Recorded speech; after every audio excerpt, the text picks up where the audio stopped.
চলো বেবি, এই জীবন তো আমরা রাখবো না।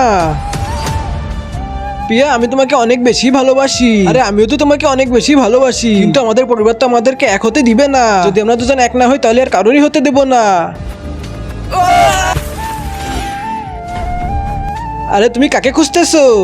আরে যমরাজ, আমি তো আমার বয়ফ্রেন্ডকে খুঁজতেছি। ও তো আমার সাথেই মরেছিল, কিন্তু ও কোথায় গেল?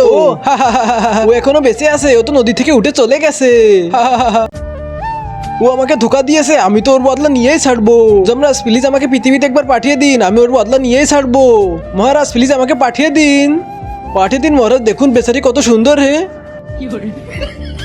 হ্যাঁ ঠিক আছে, আমি তোমাকে পাঠিয়ে দিচ্ছি, কিন্তু তোমার হাতে মাত্র 24 ঘন্টা সময় থাকবে।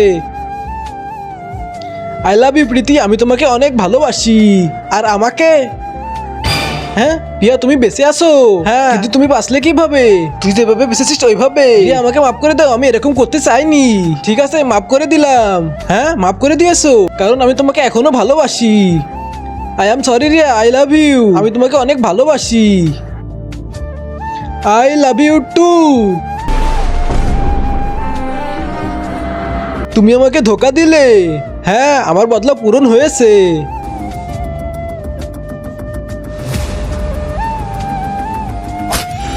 তো নিয়েই নিয়েছো তোমার বদলা? হ্যাঁ মহারাজ। চলো ঠিক আছে চিত্রগুপ্ত, এই দুজনকে নরকে নিয়ে যাও। আরে আমাকে কেন? একে নিয়ে যাও, এ তো পাপ করেছে। আমি তো কোনো পাপ করিনি, আমি তো শুধু বদলা নিয়েছি একে মেরে। আচ্ছা একটাও পাপ করেছো না, তাহলে ওগুলোকে? হ্যাঁ মহারাজ, এগুলো কারা? এরা সবাই তোমাকে ভালোবাসে, তাই তোমার জন্য আত্মহত্যা করেছে। এখন তুমি সব এর দায়ী পড়ে গেছো, তাই জন্য তোমাকে নরকে যেতে হবে। আরে মহারাজ, এতে আমার কি দোষ? হ্যাঁ দোষ, চল আমার সাথে।